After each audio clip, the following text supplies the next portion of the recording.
사랑하는 성도 여러분, 지난밤 평안하셨습니까? 오늘도 아침 묵상으로 함께 하시는 여러분들을 축복합니다. 마가복음 1장 16절에서 20절 말씀입니다. 갈릴리 해변으로 지나가시다가 시몬과 그 형제 안드레가 바다에 금을 던지는 것을 보시니 그들은 어부라. 예수께서 이르시되 나를 따라오라. 내가 너희로 사람 낚는 어부가 되게 하리라 하시니 곧 그물을 버려두고 따르니라. 조금 더 가시다가 세베대의 아들 야고보와 그 형제 요한을 보시니 그들도 배에 있어 그물을 깁는데 곧 부르시니 그 아버지 세베대를 품꾼들과 함께 배에 버려두고 예수를 따라가니라. 오늘 성경 말씀에 보면 사람 낚는 어부라는 표현이 조금은 어색하게 들립니다. 단어만 나열하면 말이 되지 않습니다. 어떻게 어부가 사람을 낚아 올릴 수 있겠습니까? 특별히 낚시라는 말, 낚시는 취미 생활하는 사람들에게 어울릴 법한 이야기입니다. 어부는 어떤 사람입니까? 고기를 잡아서 생업하는 사람입니다. 그래서 사람을 낚는 어부라는 말을 한국어 어법에 맞게 바꿔보면 사람 잡는 어부, 그 말이 더 직설적입니다. 그런데 사람을 잡는다, 좀 말이 어감이 좀 맞지 않잖아요. 어감이 너무 강합니다. 그래서 사람을 낚는 어부라고 좀 순화시키지 않았을까 생각을 해봅니다. 우리는 사람 낚는 어부라는 구절이 익숙합니다.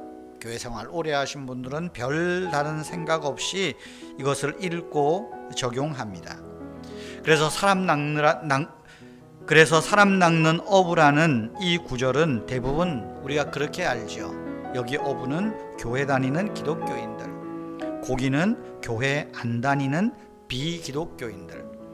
그러니까 사람 낚는 어부라는 말은 교회 다니지 않는 사람을 낚아서 끌어다가 교회로, 예수님께로 인도하는, 전도하는 기독교인, 즉 전도자의 사명이라고 강조해서 말하곤 합니다. 틀린 말이 아닙니다.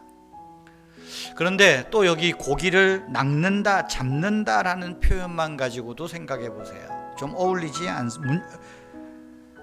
그런데 여기 고기를 낚는다, 고기를 잡는다 라는 표현에 좀 몇 가지 문제가 있습니다.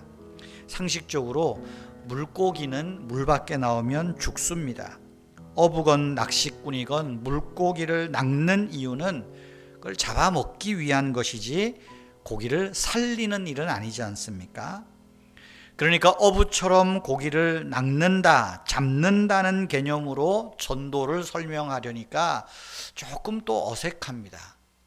아니, 고기를 잡아 올리면 그거 다 죽는 건데 사람을 잡아서 교회로 데려오면 그 사람을 뭐 어떻게 하라는 거야? 죽이라는 거야? 살리라는 거야?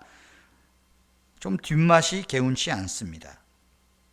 또 예수님의 이 첫 번 설교를 들었던 유대인들도 사람을 낚는 어부, 특별히 어부, 고기 낚는 어부라는 말이 좀 이상했을 것입니다. 왜냐하면 유대인들에게 어부가 고기를 잡는다는 이미지는 심판과 연관이 있기 때문입니다.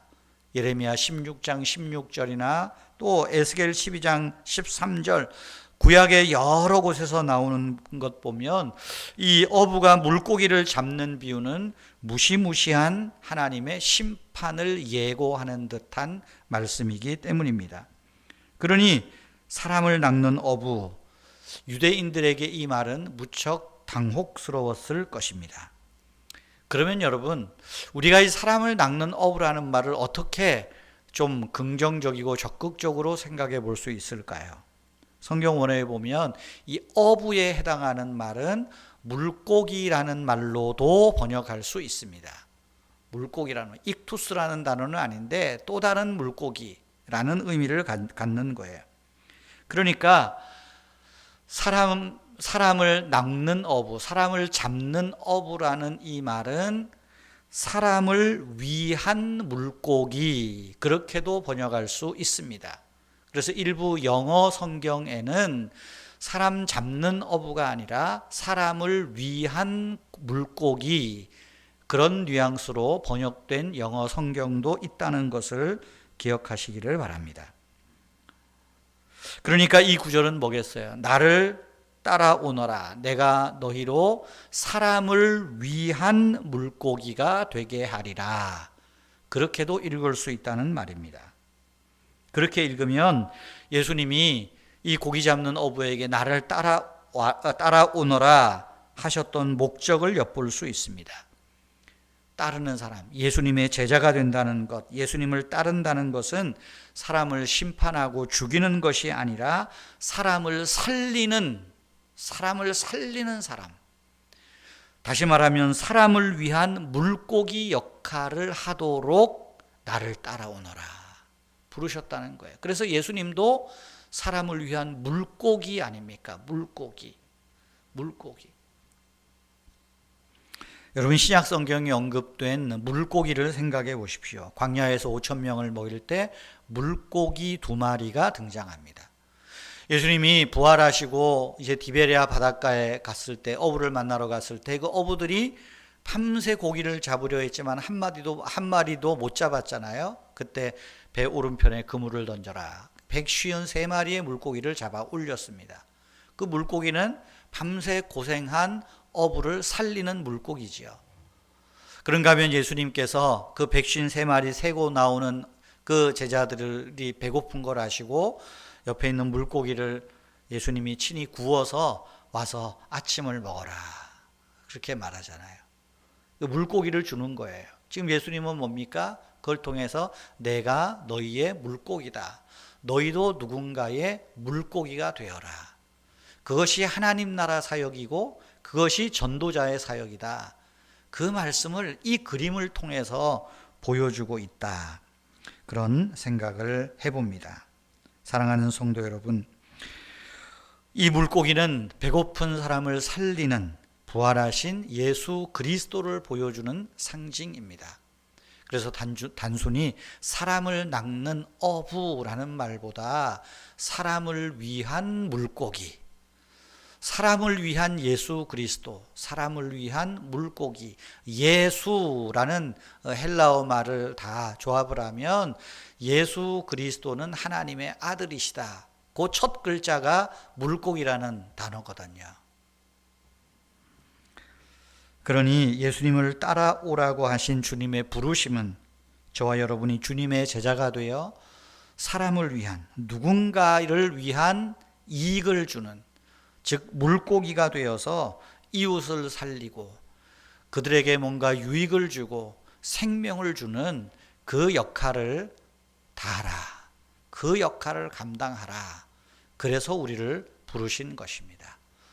사람을 잡아 올리는 어부가 되어도 좋고요, 사람을 위한 물고기가 되어도 좋습니다. 그러나 사람 잡지는 마십시오. 생사람 잡지는 말고 오늘도 나를 통해서 누군가가 좀 기쁨을 찾고 좀 우울함을 떨쳐내고 하늘나라의 소망을 발견하도록 저와 여러분이 누군가를 위한 물고기의 모습, 예수님의 모습을 드러내는 복된 삶이 되기를 축복합니다. 기도하겠습니다. 하나님, 전도는 사람을 낚는 방식이 아니라 사람을 위한 양식을 주는 것, 사람을 위한 물고기로 나를 내어주는 것에서 시작됨을 알게 하옵소서. 주님, 오늘도 내가 누군가에게 유익을 주는 그런 전도의 말과 눈길, 행동, 희생을 감당하게 하옵소서. 하나님, 우리 교회가 정말 생명의 가치를 잃어버린 자들에게 생명을 주고 영생을 주고 영생을 알리는 복 있는 교회가 되게 하시고 한국 교회가 되게 하여 주시옵소서. 이 나라와 민족을 긍휼히 여기시고 속히 빨리 안정을 되찾게 하옵소서. 주 예수님의 이름으로 기도하옵나이다. 아멘. 자유로이 여러분 주위에 여러분의 도움이 필요하신 분을 위하여서 함께 중보로 기도하시면 좋겠습니다.